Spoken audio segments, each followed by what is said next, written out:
সকলকে স্বাগত জানাই আপনাদের এই চ্যানেলে। আমরা আজকে আলোচনা করব শুক্র গ্রহ নিয়ে। এই শুক্র গ্রহ কে? এই শুক্র গ্রহ হচ্ছেন পিতামাতা হচ্ছেন এর ভৃগু। ভৃগু হচ্ছেন এর পিতা, আর এনার মাতা হচ্ছেন কাব্য মাতা। পিতা হচ্ছেন ভৃগু আর মাতা হচ্ছেন কাব্য। আর এর সঙ্গী হচ্ছেন জয়ন্তী বা ঊর্ধ্বসতী। ঊর্ধ্বসতী নিয়ে একটু কনফিউশন আছে। জয়ন্তী হচ্ছে এর সঙ্গী।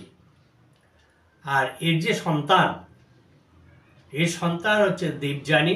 আপনারা নিশ্চয়ই যারা পড়াশোনা করেছেন কচ এবং দেবযানীর গল্প পড়েছেন, কাহিনী পড়েছেন। এখন এনার আবাসস্থান হচ্ছে, ইনি থাকেন হচ্ছেন পাতাল লোকে। আমরা এই শুক্র গ্রহকে এই ভৃগু ঋষির পুত্র এবং কাব্য মাতার পুত্র এই শুক্র বা শুক্রাচার্য। ইনি হচ্ছেন দৈত্য বা অসুরদের গুরু। এছাড়া বিভিন্ন ধর্মগ্রন্থে, আমাদের হিন্দু শাস্ত্রের বিভিন্ন ধর্মগ্রন্থে তাকে শুক্রাচার্য হিসাবে বা অসুরাচার্য হিসাবে উল্লেখ করা হয়ে থাকে। মহাভারতের বর্ণনা অনুসারে শুক্র এই শুক্রাচার্য নিজেকে দুই ভাগে ভাগ করেছেন। এক ভাগ হচ্ছে তিনি দেবতাদের জ্ঞানের উৎস, আর এক ভাগ হচ্ছে অসুরদের জ্ঞানের উৎস। এই শুক্রাচার্য ছিলেন ভীষ্মদেবের রাজনৈতিক জ্ঞানের গুরু। ভীষ্মদেবকে তিনি রাজনৈতিক জ্ঞান দিয়েছিলেন। পৌরাণিক দেবী যে লক্ষ্মী দেবী, ইনি হচ্ছেন তার বোন হচ্ছেন লক্ষ্মী দেবী। শুক্রাচার্যের বোন হচ্ছেন লক্ষ্মী দেবী। তিনি সূক্ষ্ম তত্ত্বদর্শী হিসাবে শ্রেষ্ঠ। পবিত্র গীতায় একটা উল্লেখ আছে বিভূতি যোগ নামে। অসুর গুরু শুক্রাচার্য কিন্তু অত্যন্ত গুরুত্বপূর্ণ একটি গ্রহ। আমরা আজকে এই শুক্রাচার্য সম্বন্ধে বিস্তৃত আলোচনা করব। প্রথমে শুক্রাচার্যের সম্বন্ধে জানলাম, তিনি কে, তার পিতা কে, তার মাতা কে। এরপরে আমরা দেখব বিভিন্ন অবস্থানে, জ্যোতিষমতে তিনি বিভিন্ন অবস্থানে কিরূপ ফল দিয়ে থাকেন। আর কি দেখব? আর দেখব আমাদের জন্মছকে এই শুক্র গ্রহ শুভভাবে না অশুভভাবে অবস্থান করছেন, তার একটা আমরা বিবরণ নেব এবং সেইভাবে প্রতিকার করব। যারা নতুন চ্যানেলটা দেখছেন, আশা করি তারা অবশ্যই সাবস্ক্রাইব করবেন, বেল আইকন পুশ করে দেবেন, লাইক কমেন্ট করবেন। যারা শিখছেন দেখে তারা অবশ্যই এগুলো নোট করে নেবেন, আপনাদের অনেক কাজে লাগবে। এখন আসি, তিনি আমাদের জ্যোতিষশাস্ত্রে দেখা যায় তিনি বৃষ রাশিতে, তুলা রাশিতে, আর এই দুটো রাশি হচ্ছে তার ক্ষেত্র। আর তিনি কন্যা রাশিতে কিন্তু নিচস্থ হন, আর মীন রাশিতে তিনি উচ্চস্থ হন। তার অধীনে আছে ভরণী নক্ষত্র, শুক্রের অধীনে আছে ভরণী নক্ষত্র, পূর্ব ফল্গুনী নক্ষত্র এবং পূর্বাষাঢ়া নক্ষত্র। এই তিনটি নক্ষত্র এই শুক্রাচার্যের অধীনে রয়েছে।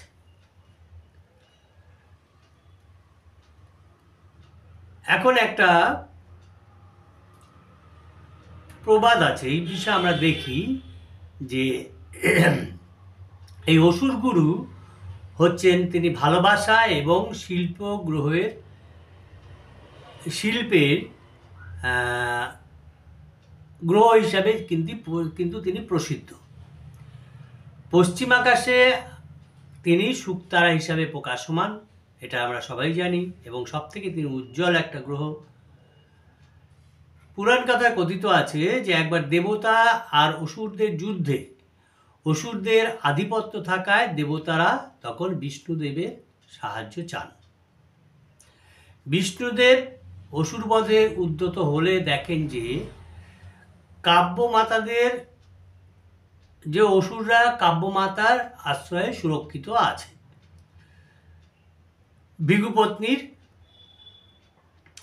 ভৃগুপত্নীর আশ্রয়ে অসুররা সুরক্ষিত রয়েছেন। তখন নারায়ণ এই কাব্যমাতাকে অনুরোধ করেন যে অসুরদের ছেড়ে দিতে, কিন্তু কাব্যমাতা আশ্রয় গ্রহণকারী যারা তাদেরকে ঈশ্বর রূপ ভেবে তাদেরকে যেতে দেননি। আর নারায়ণ কখনোই নারীর সাথে যুদ্ধে লিপ্ত হতে চান না, এটা আমরা দেখেছি। উপায়ান্তর না দেখে নারায়ণ তখন কাব্যমাতার প্রাণ হরণ করেন, এবং এইসব জেনেও ভৃগু ঋষি কিন্তু নারায়ণকে অভিশাপ দেন। তাই শুক্রাচার্য নারায়ণকে পরম শত্রু হিসাবে ভাবেন। এই জন্য যখন নারায়ণের রাম অবতার নিয়েছিলেন, সেই সময় তার পত্নীর বিচ্ছেদ ঘটায় কিন্তু এই শুক্রাচার্য, বিচ্ছেদে কষ্ট পেয়েছিলেন। তবে দেবী লক্ষ্মীর প্রতি এই অসুর গুরু এবং ঋষি ভৃগুর স্নেহ কিন্তু অটুট ছিল।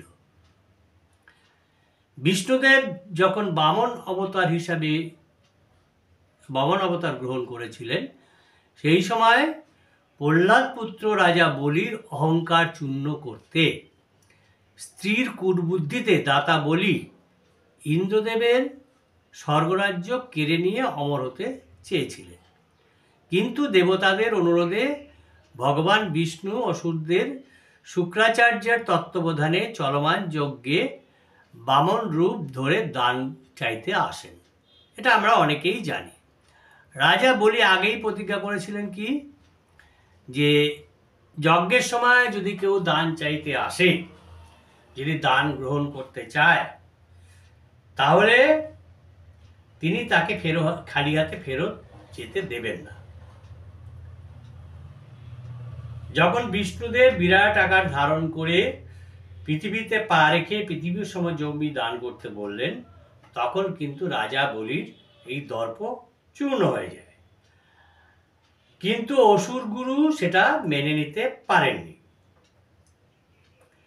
তিনি না পেরে সূক্ষ্মরূপ ধারণ করে যে কোনো একটা কলসের ভিতর ঢুকে পড়েছিলেন, সূক্ষ্মরূপ ধারণ করে। আর নারায়ণকে সাহায্য করার জন্য তিনি সেখানে বসে বুদ্ধি আঁটছেন কিভাবে নারায়ণকে সাহায্য করা যায়।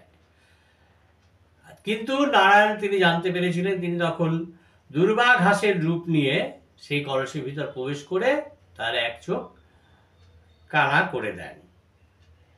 ফলে তখন থেকেই এই শুক্রাচার্যের একটি চোখ কিন্তু কানা।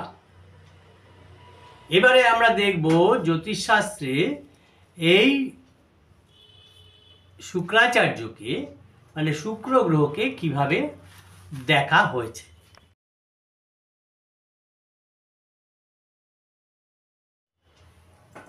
ভিডিওটা একটু বড় হবে, আপনারা না টেনে সবটা দেখবেন, তাহলে অনেক কিছুই জানতে পারবেন। যারা নতুন দেখছেন আশা করি তারা অবশ্যই চ্যানেলটাকে সাবস্ক্রাইব করবেন, বেল আইকনটা পুশ করে দেবেন, লাইক কমেন্ট করবেন। এখন আমাদের জ্যোতিষশাস্ত্রে শুক্রকে কিন্তু দৈত্য গুরু হিসাবে চিহ্নিত করা হয়েছে। তিনি রজগুণী।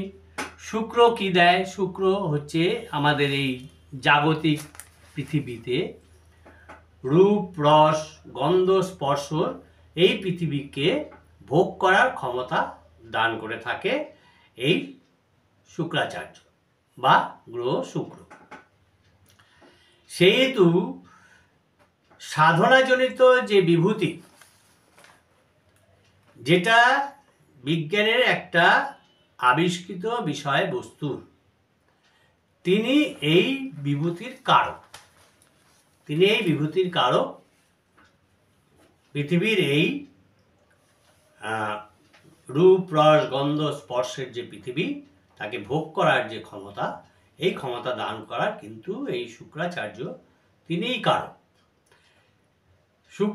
শুক্রের সাধনা হচ্ছে বিজ্ঞানের, তিনি জ্ঞান বিজ্ঞানের সাধনা করে থাকেন। আর বৃহস্পতির সাধনা দুজন গুরু, একজন হচ্ছে দৈত্যগুরু আর একজন হচ্ছে দেবগুরু। আর বৃহস্পতির সাধনা কিন্তু হচ্ছে ইন্দ্রিয় নিরপেক্ষ ব্যাপার, সেখানে রূপ রস গন্ধ স্পর্শের কোনো ব্যাপার থাকে না।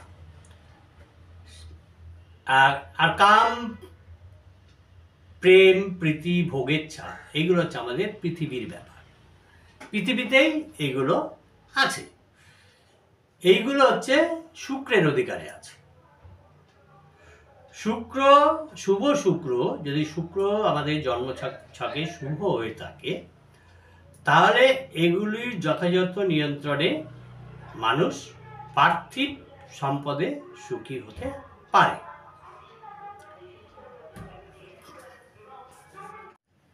এখন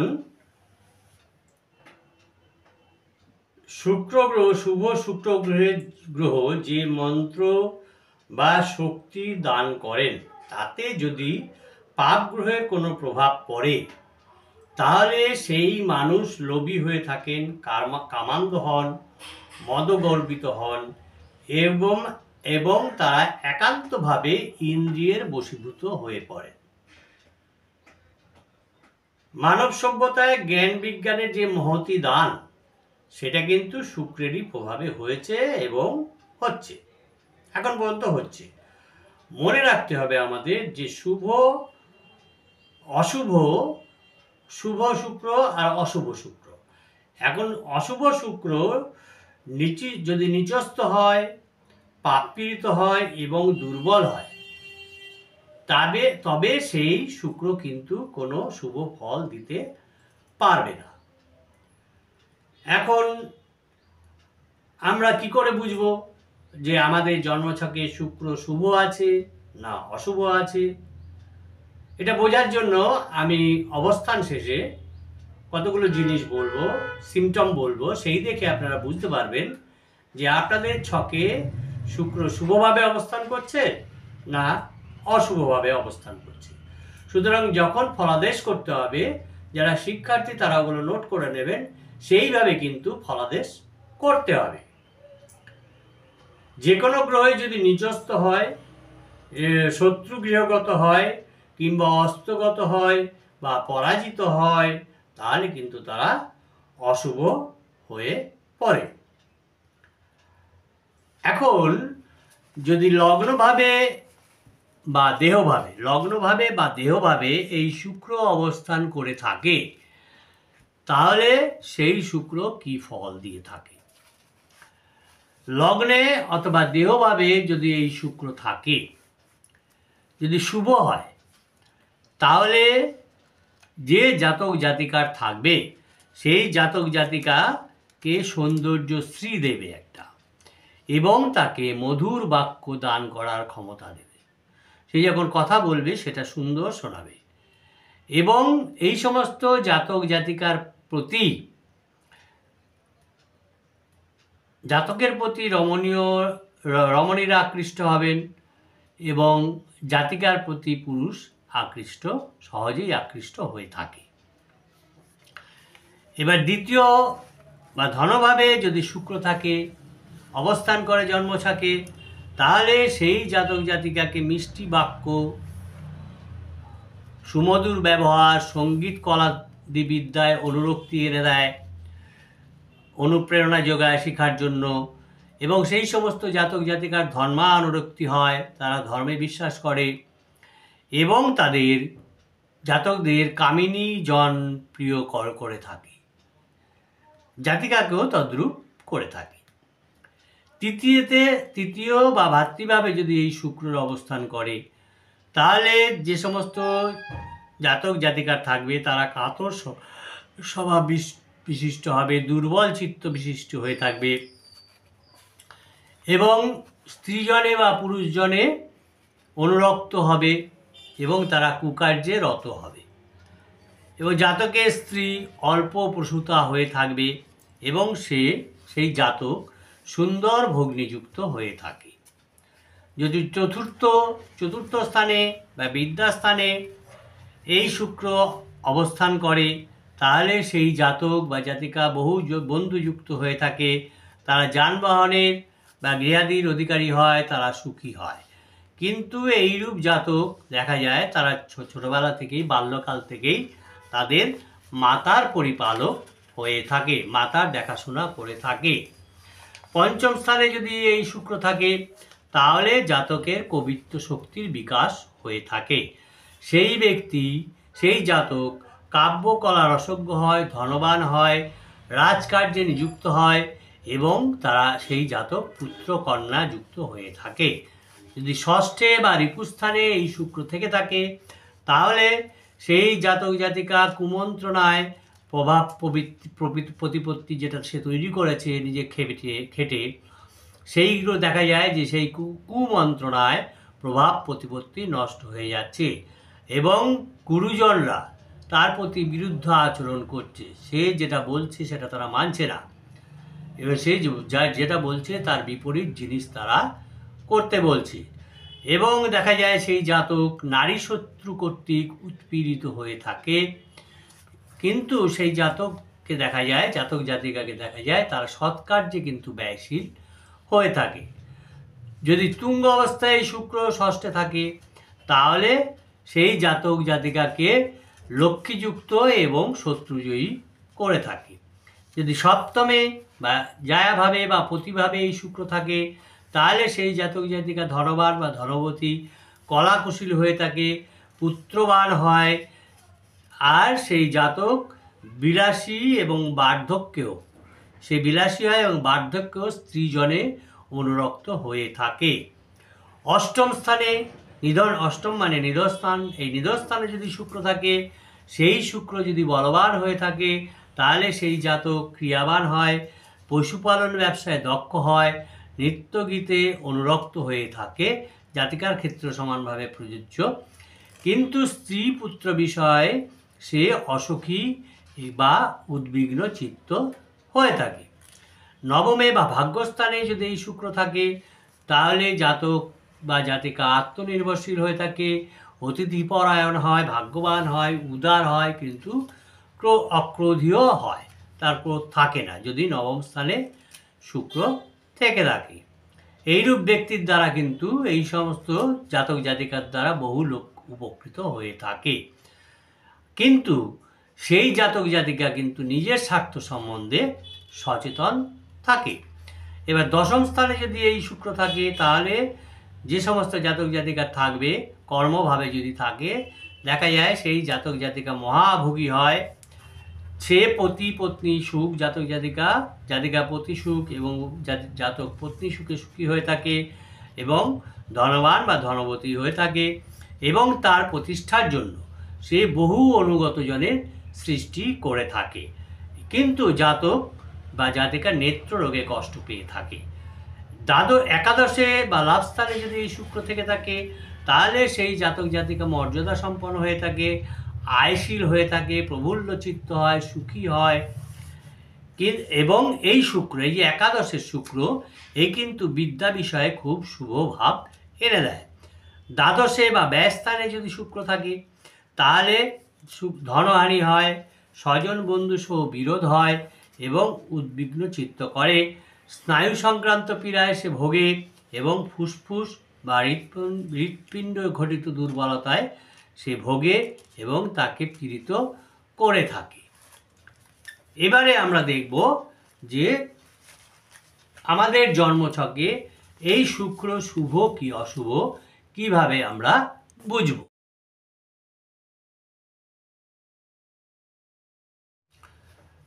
যারা নতুন দেখছেন চ্যানেলটা অবশ্যই সাবস্ক্রাইব করবেন, বেল আইকনটা পুশ করে দেবেন এবং লাইক কমেন্ট করবেন। এবারে আমরা দেখব শুক্র গ্রহ আমাদের জন্মছকে দুর্বল না শক্তিশালী কিভাবে চিনব, কিভাবে আমরা জানব, কিভাবে বুঝব যে আমাদের জন্মছকে শুক্রের অবস্থান ভালো না খারাপ, শুভ না অশুভ। এখন যদি অশুভ হয়, প্রথমে অশুভ দিয়ে বলছি, যদি শুক্র আমাদের জন্মছকে অশুভ হয়ে থাকে, প্রথমত আমরা বুঝব যে চেহারায় উজ্জ্বল্য হ্রাস পেয়ে যাবে, চেহারায় উজ্জ্বল্য থাকবে না, আকর্ষণ ক্ষমতা হ্রাস পেয়ে যাবে, কাউকে যে আকর্ষণ করা সেই ক্ষমতা হ্রাস পাবে, আর্থিক দৈন্যতায় আমরা ভুগব। আর জাতকদের ক্ষেত্রে, পুরুষদের ক্ষেত্রে জীবনসঙ্গী পেতে অথবা বিবাহিত জীবনে সমস্যা দেখা দেবে। কিন্তু এটা যদি আমরা জাতিকাদের জন্য অথবা মহিলাদের জন্য দেখতে যাই তাহলে কিন্তু এটা মিলবে না, কেননা মহিলাদের ক্ষেত্রে এই সমস্যা মূলত হয় মঙ্গল গ্রহের জন্য। জাতকদের যেমন শুক্র গ্রহের জন্য, জাতিকাদের তেমনি মঙ্গল গ্রহের জন্য এই সমস্যা হয়, জীবনসঙ্গী পেতে সমস্যা হয়। মঙ্গল গ্রহ সম্বন্ধে আমি বলেছি, দেখে নেবেন। আর কি হয়, সম্পদ হানি হয়। যদি সম্পদ হানি হয় তাহলে আমাদের বুঝতে হবে যে আমাদের জন্মছকে শুক্র অশুভভাবে হচ্ছে। প্রচুর পরিশ্রম করি, কঠোর পরিশ্রম করি, কিন্তু সাফল্য এবং সমৃদ্ধি অধরা থেকে যায়, কিছুতেই সাফল্য আসে না। তাহলে আমাদের জানতে হবে যে আমার শুক্র খারাপ, অশুভভাবে হয়েছে। অনেক ভাবনা চিন্তা করে পরিকল্পনা করলেও বাস্তবায়ন করতে যখন যাচ্ছি তখন দেখছি সেই ক্ষেত্রে বিভ্রাট হচ্ছে, সেখানেও আমাদের বুঝতে হবে আমার শুক্র খারাপ আছে জন্মছকে। আমি ঝুঁকি নিতে পারছি না, কোনো কাজের ঝুঁকি নিতে পারছি না। বিশেষ করে যারা নাকি ফাটকা খেলেন, মিউচুয়াল ফান্ড বা শেয়ার বাজার খেলেন, তাদের ক্ষেত্রে এই ঝুঁকি নেওয়ার ব্যাপারটা থাকে। যখন তারা ঝুঁকি নিতে পারবেন না, ধরে নিতে হবে তার যার চক্রে অবশ্যই শুক্র খারাপ রয়েছে। এবং দেখা যাবে সেই জাতক একটু ঢিলে ঢালাভাবে যাতায়াত গমনাগমন করছেন, কোনো কাজে যেতে গেলে তার মধ্যে একটা ঢিলে ঢালা ভাব এসে যাচ্ছে, ঠিক আছে যাচ্ছি যাবো, এরকম একটা ব্যাপার থাকে, তখনও বুঝতে হবে যে আমার শুক্র কিন্তু খারাপ আছে।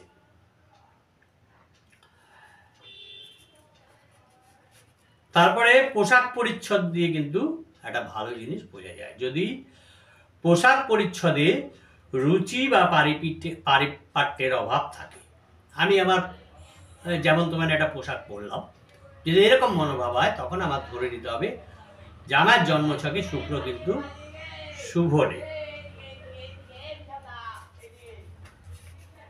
খুব ভালো এবং সংস্কার মুক্ত যদি মনোভাব দেখাতে চাই তাহলেও দেখা যাচ্ছে আমরা অন্যের কাছে বড় মাত্রায় ঠকে যাওয়ার সম্ভাবনা দেখতে পাই। আমরা ঠকে যাই।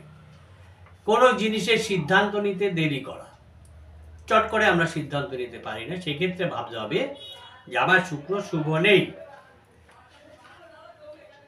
এমন মিথ্যা বলার প্রবণতা যা সহজেই কিন্তু ধরা পড়ে যায়।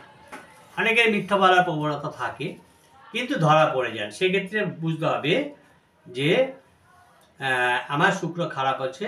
এবং এই যে ধরা পড়া, এতে ধরা পড়ে গিয়ে একটা অপমানিত হতে হয়, সেই ক্ষেত্রে আমার ধরে নিতে হবে যে আমার শুক্র শুভ নেই, অশুভভাবেই রয়েছে।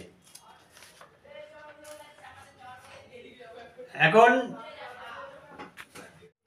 আর কিভাবে আমরা বুঝতে পারবো যে আমরা হঠাৎ দ্রুত বিরক্ত হয়ে যাচ্ছি এবং প্রবল ক্রোধ এসে যাচ্ছে আমাদের ভিতরে, অতিমাত্রায় সংবেদনশীলতা আর গোপনাঙ্গের রোগ ব্যাধি যদি হয়ে থাকে তাহলে আমরা বুঝতে পারবো যে আমাদের শুক্র কিন্তু শুভ নেই। টাকা থাকলেও গাড়ি কেনা বা বাড়ি তৈরি করার যে সুখ ভোগ সেটা করতে না পারা, যদি আমরা না পারি তাহলেও ধরে নেব যে আমাদের শুক্র শুভ নেই। সম্পত্তি বন্ধক রাখতে বাধ্য হওয়া, যদি সম্পত্তি কোনো কারণে বাধ্য হয় যে সম্পত্তি বন্ধক রাখতে, সেক্ষেত্রে আমাদের ধরে নিতে হবে আমাদের শুক্র শুভ নেই। পরকীয়ায় জড়িয়ে পড়া অথবা কোনো অবৈধ সম্পর্কে নির্ভরশীলতা যদি এসে যায় তাহলে আমাদের বুঝতে হবে যে আমাদের কিন্তু শুক্র শুভ। এখন আমরা দেখব শুক্রের শুভত্বের লক্ষণগুলো কি কি। প্রথমত, যখন দেখব কোনো জাতক বা জাতিকা একটা পরিষ্কার পরিচ্ছন্ন জুতো পরেছেন, পোশাক পরিচ্ছদের ক্ষেত্রে পারিপাট্য আছে, প্রশংসনীয়, তার রুচিবোধ আছে, হ্যাঁ, তাহলে বুঝবো তার শুক্র শুভ আছে। অর্থ কম থাকলেও তিনি আকর্ষণীয় একটা পোশাক পরেছেন, পদমর্যাদায় ছোট কোনো ব্যক্তির কাছেও তিনি ঝুঁকে পড়ছেন, অবনত হচ্ছেন, হ্যাঁ, বিনয়ী ভাব দেখাচ্ছেন, সেক্ষেত্রে বুঝে নেব তার শুক্র শুভ আছে।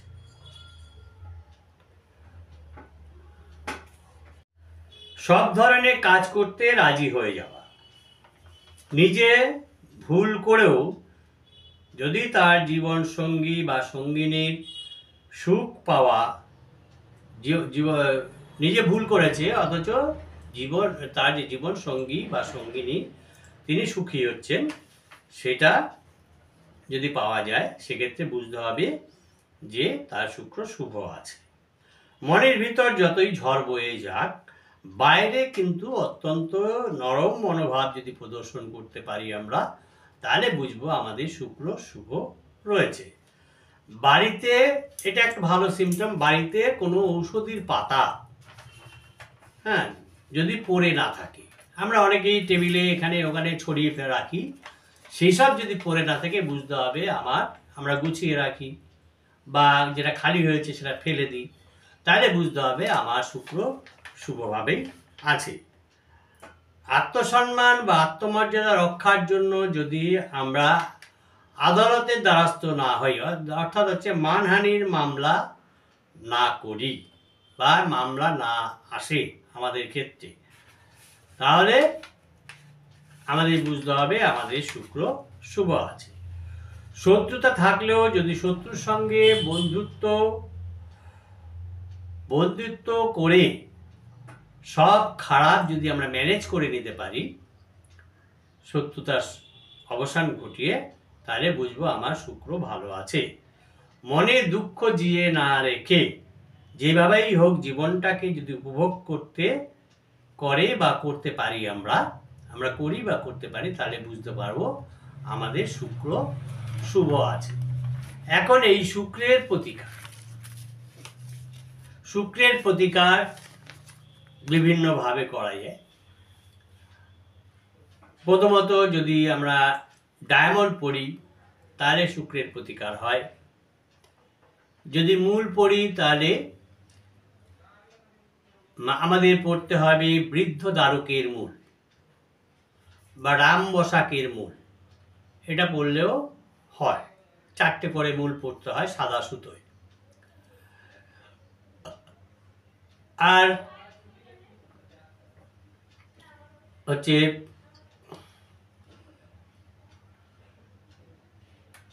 কবচও হয়, কবচও করা যায়, কিন্তু কবচ প্রচুর ব্যয়সাধ্য, অনেক পরিশ্রমের ব্যাপার, ছোঁয়াছুঁয়ি অনেক কিছু আছে। রত্নে বা মূলেই এটা করা ভালো। তো আজকে এই পর্যন্ত। যারা নতুন দেখেছেন আশা করি তারা চ্যানেলটাকে সাবস্ক্রাইব করবেন, বেল আইকন পুশ করে দেবেন এবং লাইক কমেন্ট করবেন। যারা শিক্ষার্থী তারা অবশ্যই এগুলোকে নোট করে নেবেন এবং নিজেরা গুছিয়ে একটা নোট তৈরি করবেন, যাতে আপনারা পরবর্তীকালে সেটাকে ইউজ করতে পারেন এবং ফোরকাস্ট করতে পারেন। নমস্কার, সকলে ভালো থাকবেন, সুস্থ থাকবেন।